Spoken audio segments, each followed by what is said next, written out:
والصلاة والسلام على من لا نبي بعده أشهد أن لا إله إلا الله وحده لا شريك له وأشهد أن محمدا عبده ورسوله أما بعد فأعوذ بالله السميع العليم من الشيطان الرجيم من همزه ونفخه ونفثه بسم الله الرحمن الرحيم محمد رسول اللہ والذین معه اشداء علی الکفار رحماء بینہم۔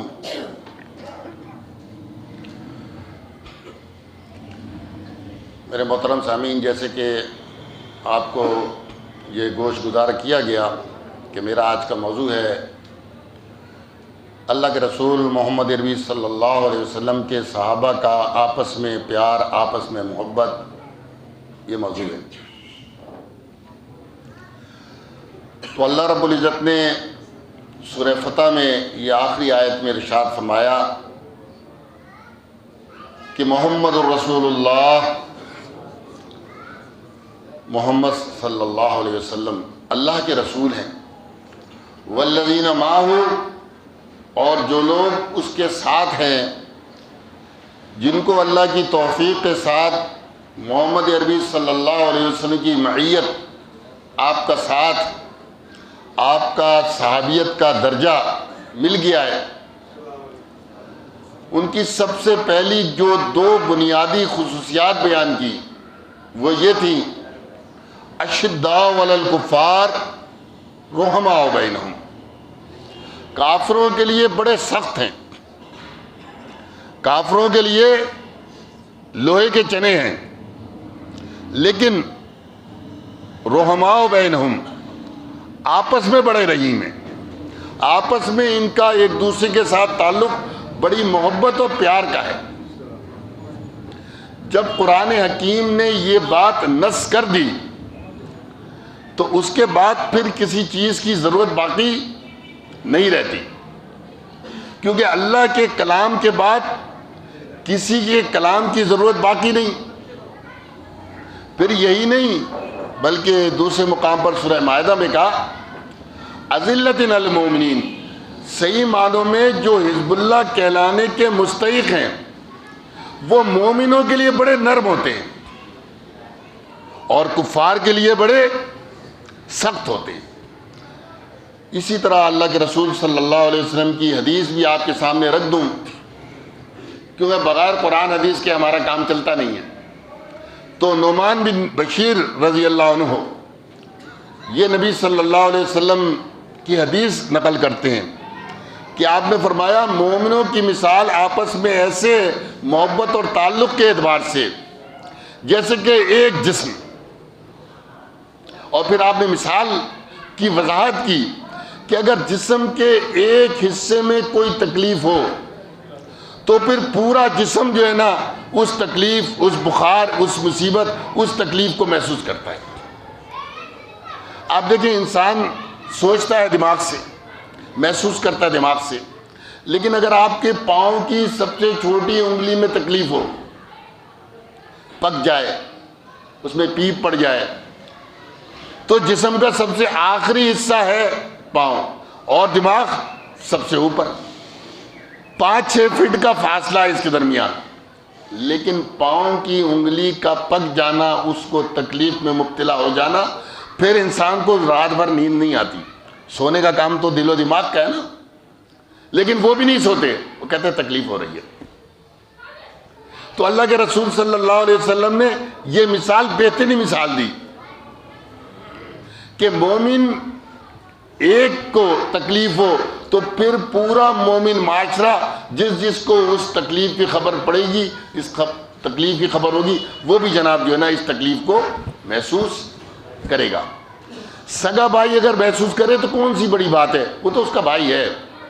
باپ اگر بیٹے کی تکلیف محسوس کرے تو باپ بیٹے کا رشتہ بڑا قیمتی ہے، ماں اگر بیٹے کی تکلیف کو محسوس کرے تو بڑا قیمتی رشتہ ہے۔ کہا یہ نہیں، مومن کوئی بھی ہو اگر اس کو تکلیف ہو تو دوسرا اس کو محسوس کرے گا۔ اور جب مومنین میں سب سے بہترین مومن صحابہ اکرام کا معاملہ ہو تو پھر ان کے درمیان جو محبت اور تعلق ہوگا وہ کتنا گہرا اور مضبوط ہوگا. آپ دیکھیں کہ ہم جو آپس میں مختلف رشتوں کے اندر جڑے ہوئے ہیں، صحابہ اکرام کے درمیان تو رشتے نہیں تھے. کوئی کسی قبیلے کا، کوئی کسی خاندان کا، کوئی کسی شہر کا، کوئی کسی شہر کا. ہجرت کر کے مکے سے آ رہے مدینے، تو مکے کے لوگ الگ قبیلے کے اور مدینے والے الگ، درمیان میں 250 میل کا فاصلہ ہے. ان کی تہذیب الگ، ان کی تہذیب الگ. نبی صلی اللہ علیہ وسلم نے ان دونوں کو بھائی بنا دیا. ایک مدنی انصاری لیا، ایک مکی مہاجر لیا، اور کہا تم دونوں آپس میں بھائی ہو. یہ رشتہ کتنا مضبوط تھا، اتنا مضبوط رشتہ تھا کہ صحابہ جب اس رشتے میں جڑے ہیں تو اس کے بعد ایک کہتا ہے اپنے مہاجر بھائی سے کہ دیکھو یہ میرا مال ہے، اس کو 2 حصوں میں نے تقسیم کر دیا ہے. بیویاں میرے پاس 2 ہیں، تم دونوں کو دیکھ لو، جس کو تم پسند کرو میں طلاق دیتا ہوں، تمہارے سے نکاح کروا دیتے ہیں. مال بھی آدھا، اور حتیٰ کہ بیوی جو 2 ہیں ان کو بھی اس نے تقسیم کر دیا، اس کے لیے تیار. یہ آج کے دور میں بھی یہ نہیں ہوتا، سگے بھائیوں میں نہیں ہوتا یہ رشتہ. لڑائیاں کس پر ہوتی ہیں بھائیوں کے درمیان؟ اسی دولت پر ہوتی ہے نا، اسی عورت پر ہوتی ہے نا. اس مہاجر نے کہا نہیں، اتنا کافی ہے جو آپ نے کہہ دیا، مجھے بازار کا راستہ دکھاؤ، بس اس کے بعد میں کاروبار کر لوں گا. یہ ان کے درمیان محبت نبی صلی اللہ علیہ وسلم نے، اخوت جناب جو ہے نا یہ پیدا کی تھی. اب میں چند آپ کے سامنے احادیث سے مثالیں رکھوں گا ان کے درمیان پیار کیسا تھا. نبی صلی اللہ علیہ وسلم کی وفات کے بعد، پہلے کی بات ہی نہیں کر رہا، ابوبکر صدیق رضی اللہ عنہ جا رہے ہیں، صحیح بخاری کی روایت ہے. حضرت علی آپ کے ساتھ ہیں، سامنے سے آپ دیکھتے ہیں کہ حسن رضی اللہ عنہ 6-7 سال کی عمر ہے ان کی. تو ابوبکر صدیق رضی اللہ عنہ دوڑتے ہیں اور ان کو اٹھا لیتے ہیں اور کندھے پہ بٹھا لیتے ہیں اور کہتے ہیں یہ کہنا غلط ہے کہ علی کا بیٹا ہے. یہ لوگ کہتے ہیں یہ علی سے اس کی مشابہت کہاں ہے؟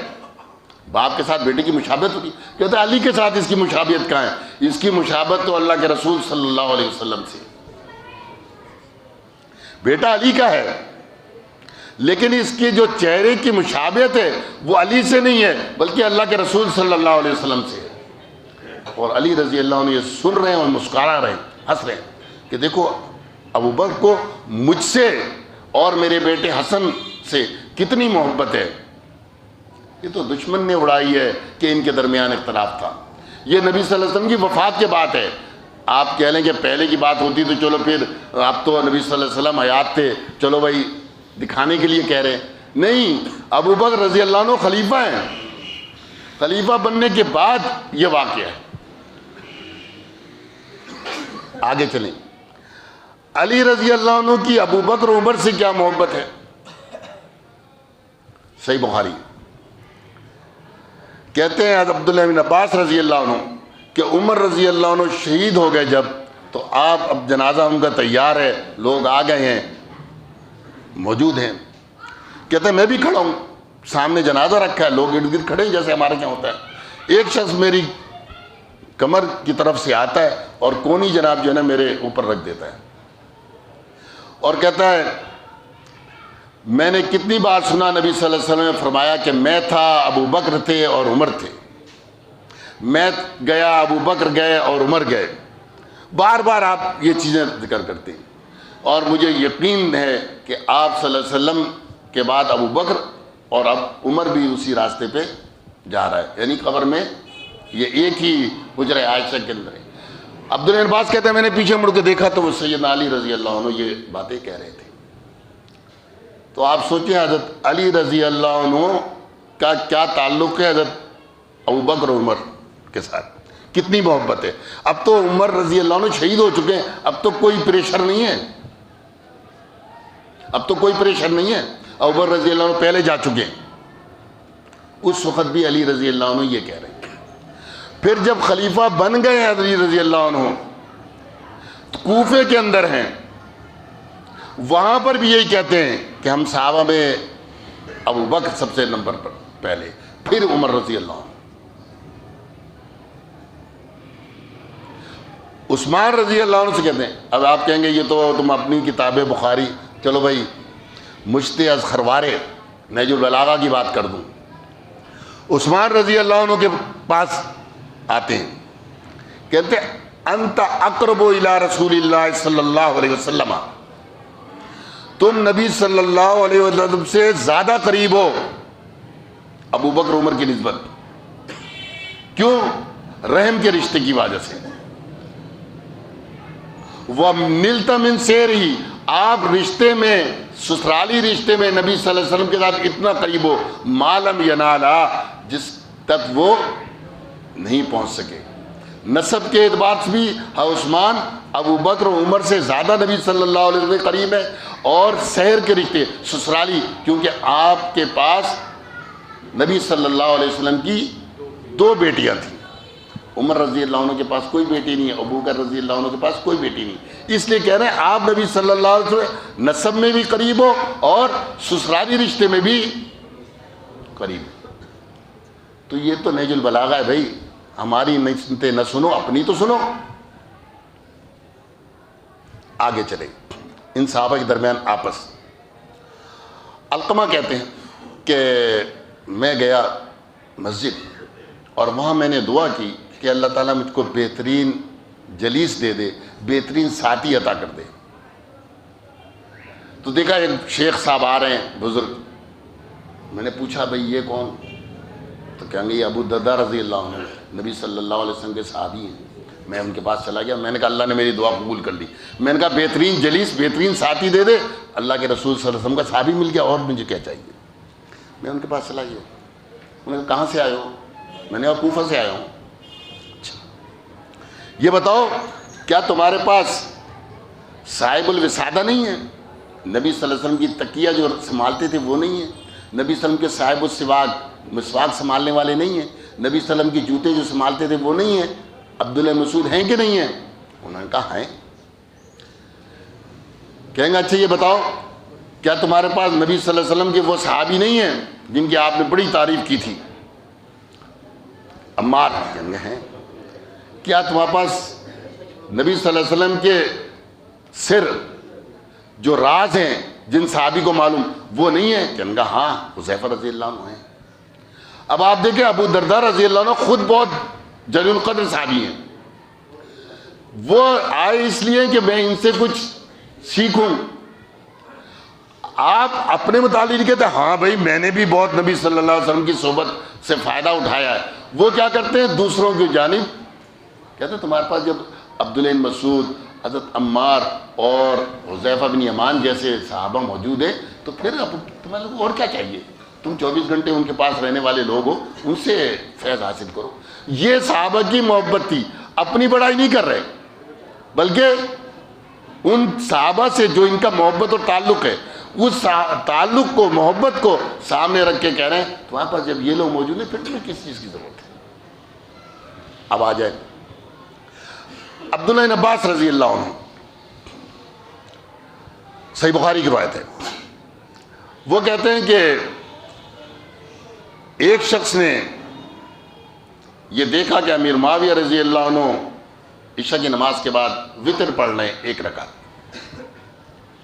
اس نے بطور اعتراض کے عبداللہ بن عباس رضی اللہ عنہ سے کہا کہ دیکھو یہ معاویہ تو 1 رکعت وطر پڑھتا ہے. آج بھی بہت لوگوں کو عجیب سی چیز محسوس ہوتی ہے کہ یار یہ تو 1 رکعت وطر پڑھتے ہیں. تو عباس رضی اللہ عنہ کیا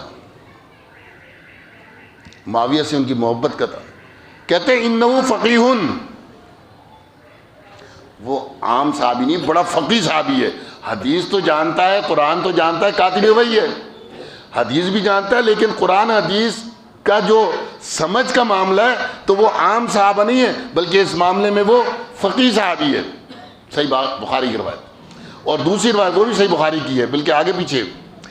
وہ کہتے ہیں دا ہو معاویہ کو چھوڑ دو، اس کے کیوں پیچھے پڑے ہو؟ وہ اللہ کے رسول صلی اللہ علیہ وسلم کا صحابی ہے۔ جو چیز عبداللہ بن عباس کو سمجھ میں آ گئی کہ معاویہ پر اعتراض نہ کرو، وہ آج کے مرزائیوں کو سمجھ نہیں آتی۔ کہا اللہ کے رسول صلی اللہ علیہ وسلم کی صحبت اختیار کی ہے، اتنا کافی ہے۔ آپ سوچیں عبداللہ بن عباس رضی اللہ عنہ کوئی چھوٹے صحابی نہیں ہیں، بڑے اپنے دور کے مفسر صحابہ میں شمار ہوتے ہیں۔ نبی صلی اللہ علیہ وسلم نے ان کے لیے بڑی دعائیں کی تھیں، اور عمر رضی اللہ عنہ جیسا خلیفہ وہ جو ہے نا ان کو اپنی محفل کے اندر بٹھاتا تھا۔ بالکل نوجوان صحابی ہیں اس وقت، ابھی نبی صلی اللہ علیہ وسلم کی جب وفات ہوئی تو 13-14 سال ان کی عمر ہے، تو 16-17 سال کی عمر میں حضرت عمر رضی اللہ عنہ کی محفل میں، جہاں پہ بڑے بڑے کبار اور بزرگ صحابہ سفید داڑھیوں والے بیٹھے، وہاں یہ نوجوان بھی بیٹھا ہوا ہے۔ تو بعض صحابہ نے کہا ہمارے بھی بچے اس طرح کے جوان ہیں، ان کو تو نہیں کوئی آنے دیتا، اور فرمایا تم جانتے ہو اس کا کیا مقام ہے، اس کے علم کا کیا مقام ہے تم جانتے ہو؟ اور پھر امتحاناً ذکر کیا کہ بتاؤ یہ سورہ نصر جو ہے اذا جاء نصر اللہ والفتح، اس میں کس بات کی خبر ہے، کیا چیز ہے اس کے اندر؟ تو صحابہ کہنے گے اس میں اس بات کی خبر ہے کہ مکہ جب فتح ہو گیا، لوگ دین میں جوک در جوک داخل ہو گئے، یہ چیزیں ہیں۔ اچھا عبداللہ عباس تمہارا کیا خیال ہے، تم بتاؤ؟ انہوں نے کہا اس میں نبی صلی اللہ علیہ وسلم کی موت کی خبر ہے۔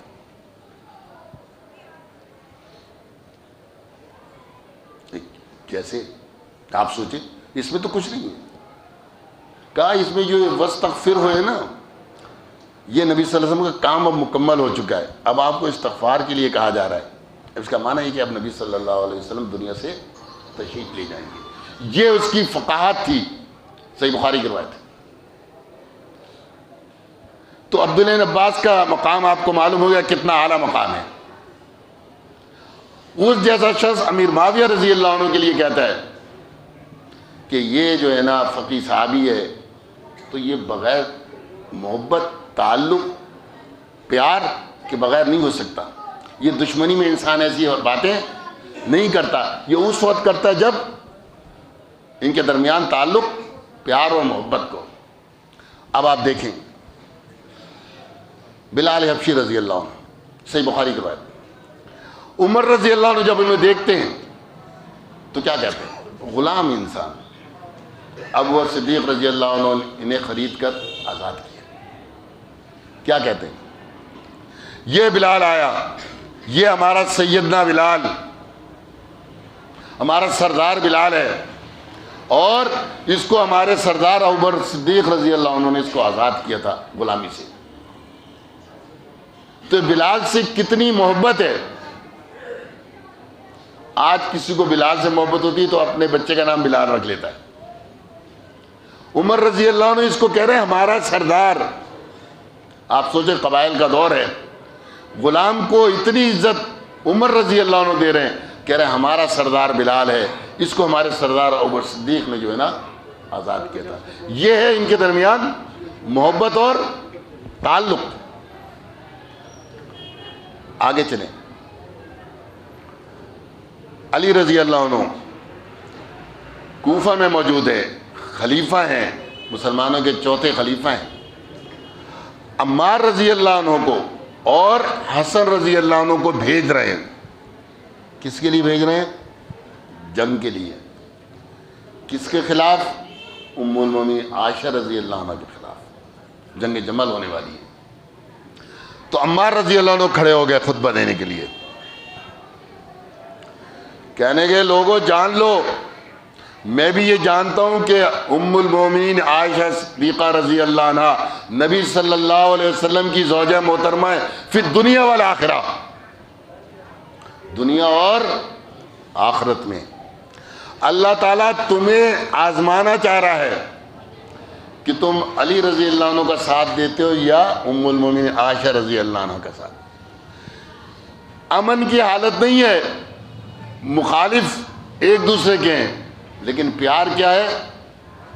یہاں تو ایک ایسا موقع آتا ہے کہ انسان ایک دوسرے کی تنقید کرنے لگتا ہے، مخالف ہو گئے نا، الگ الگ کیمپ ہو گئے، وہ کہتے ہیں زوجہ، یہ زوجہ ہیں فی الدنیا والآخرہ، آخرت میں بھی اور دنیا میں بھی. صحیح بخاری کی بات. آج اس سے نیچے تو اترنا ہی نہیں. آگے چلیں. نبی صلی اللہ علیہ وسلم کی یہ جو صحابہ تھے، ان کے متعلق قرآن نے بھی نص کر دی اور احادیث نے بھی وضاحت کر دی. اور پھر ان کا آپس میں جو میں نے یہ چند واقعات ذکر کیے ہیں، یہ اسی لیے تاکہ لوگوں کے ذہنوں کے اندر یہ جو آ گیا ہے نا کہ بڑے مخالف تھے، ایسی کوئی بات نہیں.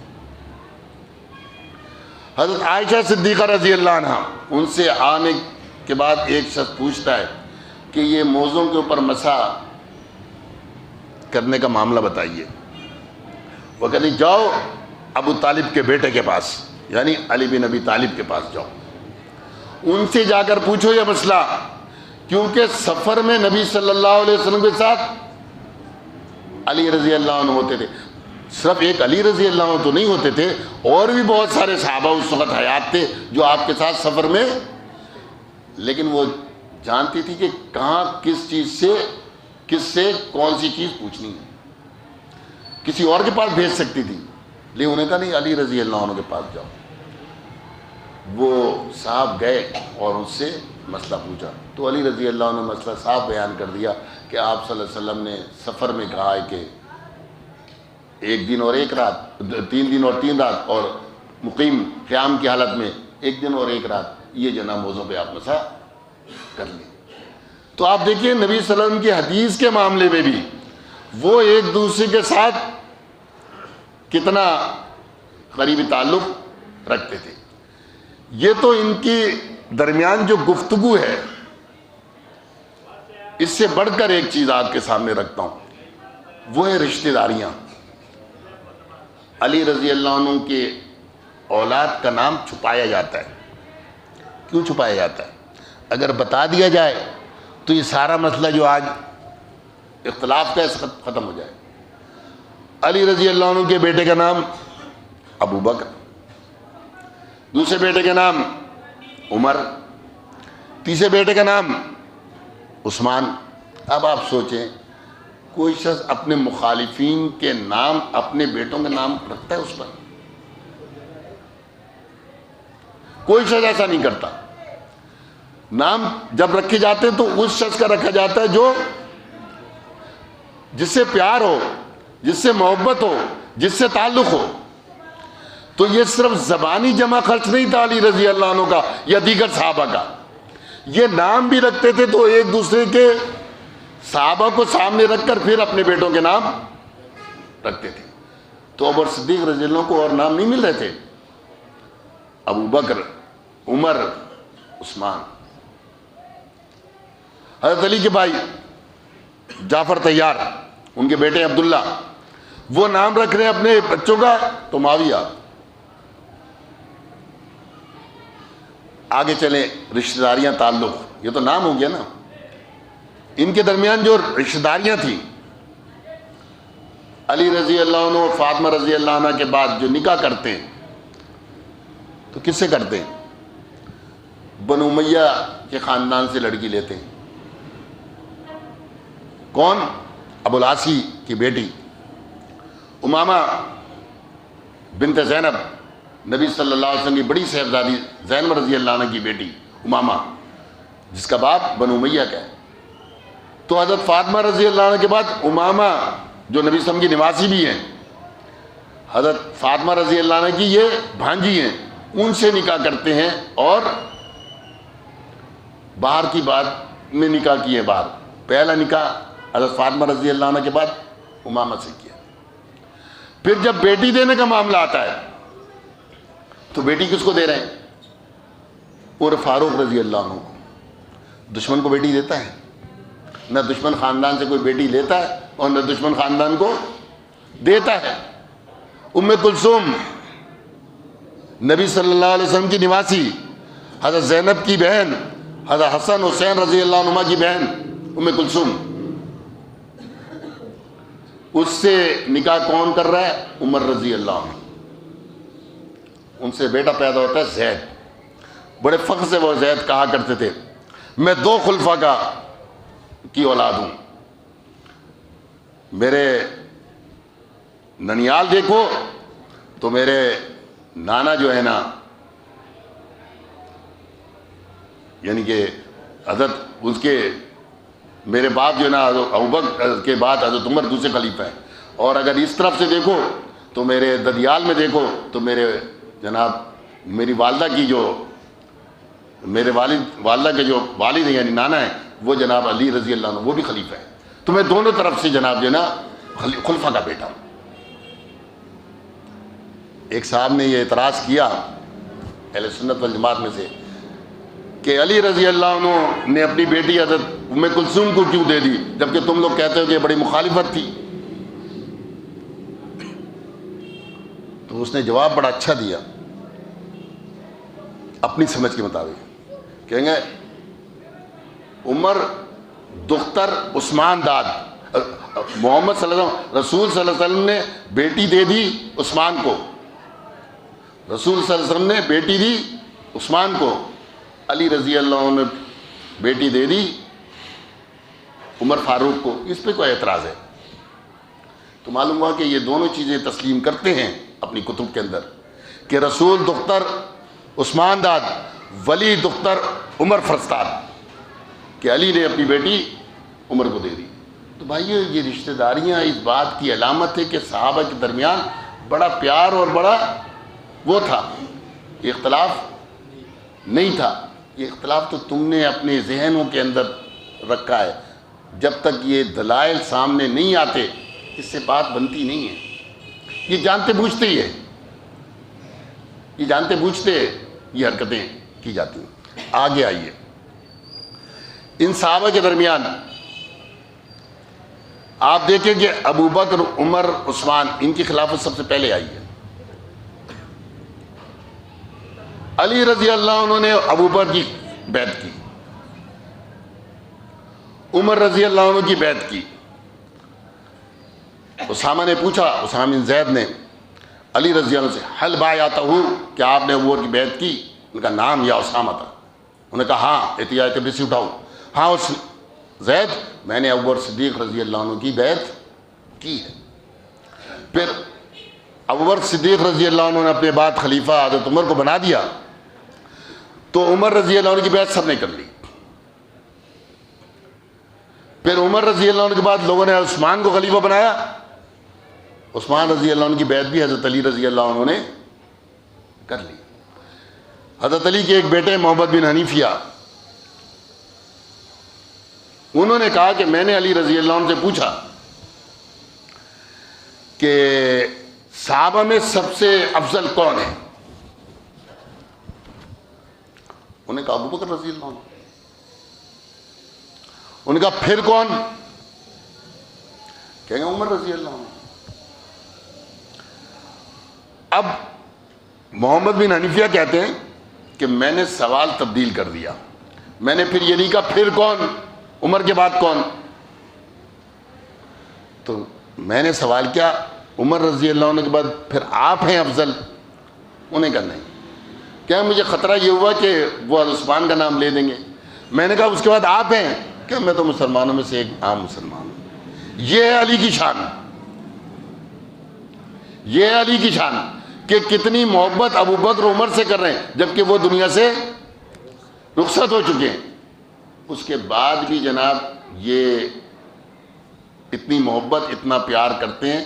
خلافت کے دور میں یہ پیار کر رہے ہیں کہ کہتے ہیں سن لو ابو بکر اور عمر رضی اللہ عنہ مسلمانوں کے بہترین انسان ہیں پہلے.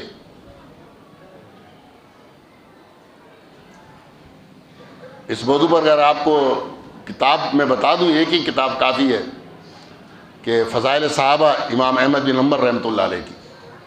اب اردو ترجمہ بھی اس کا چھپ گیا ہے. تو اس میں آپ دیکھیں گے یہ ساری جو غلاظت آج ہمارے سامنے آتی ہے، صحابہ کو برا کہنا یا ان کے درمیان اختلافات اور مشاجرات کو بڑا چڑھا کے بیان کرنا، تو یہ اس کی وجہ یہ ہے کہ لوگ ائمہ اہل سنت، امام اہل سنت، امام احمد بن حنبل جیسے شخص کی ان محنتوں اور کوششوں کو سامنے نہیں رکھتے، بلکہ برا بھلا کہتے ہیں۔ امام ابن تیمیہ رحمۃ اللہ علیہ اس کو برا بھلا کہتے ہیں۔ تو سمجھ لو یہ لوگ جو نا گمراہ ہیں، کیونکہ یہ وہ ہمارے پاس چین ہے، وہ زنجیر ہے جو ہمیں صحابہ سے جوڑتی ہے۔ اگر یہ چین آپ توڑیں گے یا جو شخص توڑے گا تو آپ کے لیے آسان ہے فیصلہ کرنا کہ یہ جناب اہل سنت سے خارج ہو گیا، یہ مسلمانوں کے اس گروہ سے تعلق نہیں، کسی گمراہ فرقے سے اس کا تعلق ہوگا۔ ٹائم ہو گیا، میں نے ان سے کہا تھا آدھا گھنٹہ لوں گا، تو موضوع تو بہت وسیع ہے، تو بس یہ آخری بات میں کہہ رہا ہوں کہ صحابہ کے درمیان بڑا پیار، بڑی محبت، بڑا تعلق تھا، جس کی وجہ سے یہ دین جناب جو ہے نا آج ہم تک پہنچ گیا ہے۔ اور اگر ان کے درمیان کبھی کسی معاملے میں اصولی اعتبار سے اختلاف ہوا تو دو بھائیوں میں بھی ہو جاتا ہے، فیصلے کے معاملے میں دو نبیوں میں ہو جاتا ہے۔ موسیٰ علیہ السلام اور ہارون علیہ السلام رائے کے تو اختلاف ہو گیا تھا کہ قوم کے سامنے چھوڑ گئے تھے کہ ہارون ذرا اس قوم کو دیکھتے رہنا، قوم نے بچڑی کی پوجا شروع کر دی، تو انہوں نے آ کے کیا کیا، دیکھا قوم پوجا کر رہی ہے، بھائی کے بڑے بھائی ہارون کے بال پکڑ لیے، داڑھی کے بال، اور یہ کیا کر رہا کہ بھائی میں تو بڑا سمجھا رہا تھا کہ یہ گھوڑے کی پوجا اور بچڑے کی پوجا نہ کرو، ہم گھوڑے کی کرتے ہو بچڑے کی، اس کی نہ پوجا کرو، یہ قریب تھا مجھے قتل کر دے، میں صرف اس لیے رکا کہ آپ کا یہ 30-40 دن کا جو بھی ٹائم آپ آ جائیں تو پھر ان کے درمیان فیصلہ کریں، تو ان درمیان ہوا، تو یہ تو کوئی بڑی بات نہیں۔ قرآن نے ایک دوسرا ذکر کیا واقعہ سلیمان علیہ السلام اور داؤد علیہ السلام کا۔ داؤد علیہ السلام نے ایک فیصلہ کیا، قرآن کہتا ہے فَفَهَمْنَا، ہم نے سلیمان علیہ السلام کو سمجھ دے دی، انہوں نے کہا اس سے بہتر بھی فیصلہ ہو سکتا ہے۔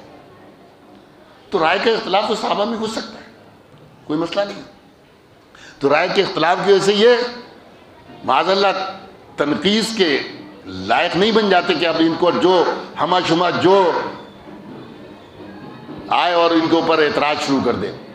اپنے گریبان میں منہ ڈال کے دیکھو، قرآن و حدیث کا سامنے اپنے آئینہ رکھو، اتنی غلیظ چہرہ، اتنی غلیظ صورت تمہاری اور میری نظر آئے گی، اور صحابہ کا چہرہ بالکل صاف چمکدار ہوگا۔